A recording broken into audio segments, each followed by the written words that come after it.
Well, one of the best technologies that the Israeli government is employing in making sure that they are food secure is using the right amount of chemicals, even as they make sure that what they plant in one of these facilities goes as far as being practiced by farmers in the Negev area, and that is one of the driest places in this particular country. But right now we are joined by one of the researchers at the, what's the name again? My name is Chagai, and I'm a researcher here in Gilat Research Center. Belong to the Ministry of Agriculture, the Vulcani Center. So I would like you to walk us through. We are seeing these studies here and so many chemicals. What is happening here? And we can also see meters. Does that mean that that is water, and where are you getting the water from? This is basically a pump. What you can see here, this is the stock solution of the fertilizer that later on will go to the trees. So each of them contain different levels of nitrogen, phosphorus, potassium, microelements, and then each of whenever there is computer to control how much you take from the stock solution, mix them together, and then it's going into a specific tree. So each pipe like that, coming from the pumps, going via and then found this specific tree and then irrigated like that. So we are, according to the treatment, for example, this tree receive 10 parts per million of potassium. So it will take from the stock solution the amount that you need, mix it with water, and irrigate this tree, and there is probably 5 or 6 replicate throughout this orchard.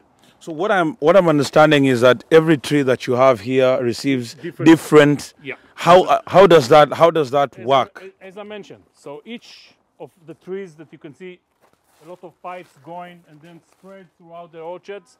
So each pipe receives a different concentration of fertilizer, according to what you said. So you take from stock solution from several different lines, combine them, and then irrigate. So are these trees, this I can see from what I can see, these are avocado trees. Yeah. Are they all different avocado trees, and does that warrant why you're giving it the different concentrations? Yeah, we want to understand how to fertilize better, to improve fertilization practices of the avocado orchard. So this is why we are building this matrix of different levels of potassium, phosphorus, and nitrogen, and microelements.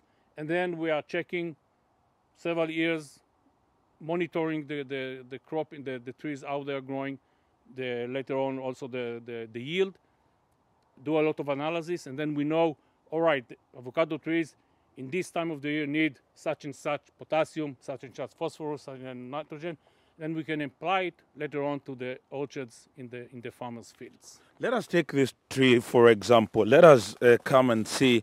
We see there is this particular bin. Yeah. There is this particular container. Then there are other gadgets that are here, and what goes into what in terms of monitoring, and probably you will bring us up to speed with what is here and what is everything that is here. I will do it very quickly because we are short in time. So as I mentioned, after it's going from the pipe, it's irrigate the container with the specific, in this case, such and such phosphorus. I'm not, there is no, doesn't matter how much. And then whatever is not using the tree, going to this container, and then it's pumped, and then we can know exactly how much the tree consume regarding irrigation. There is other machine that monitoring the trunk with, and also some water that's flowing via the tree in order to know what is the water status of the tree. And on top of it, we do a lot of physiological measurements. We come with equipment, measure photosynthesis and other parameters, and then of course taking yields and some biochemical analysis of leaves and other branches during the development. So we are monitoring throughout 4 or 5 years, throughout the year, the development of this. Like, what machine is this? Why is it here? Because this is measuring the trunk, so you can know the trunk shrinkage and growing. This is can give us some assumption of the water consumption of the tree. So this is very useful tool, and it's there is this Wi-Fi connection, so you can see it online what's going on with the tree in every specific moment. So now you can see now, or not me, the researcher that working, you can see the data of this specific tree. So online. each of these trees is connected to Wi-Fi, Yeah, yeah. and you can measure it. Yeah. You can see this changing online. Yeah. Okay, so why is this so important as we finish? Why is this so important to you as a researcher and to the regions where you come from? Because I do understand that a bigger percentage, probably we were told that 60% of Israel is arid. So how important is it when you monitor this and translating it to the farmer? Because we are using here a very controlled environment regarding how much we irrigate, how much we fertilize, and then so we can understand and ask question what is the exact needed of the tree throughout the year. Then we can apply this information to the farmers' orchards.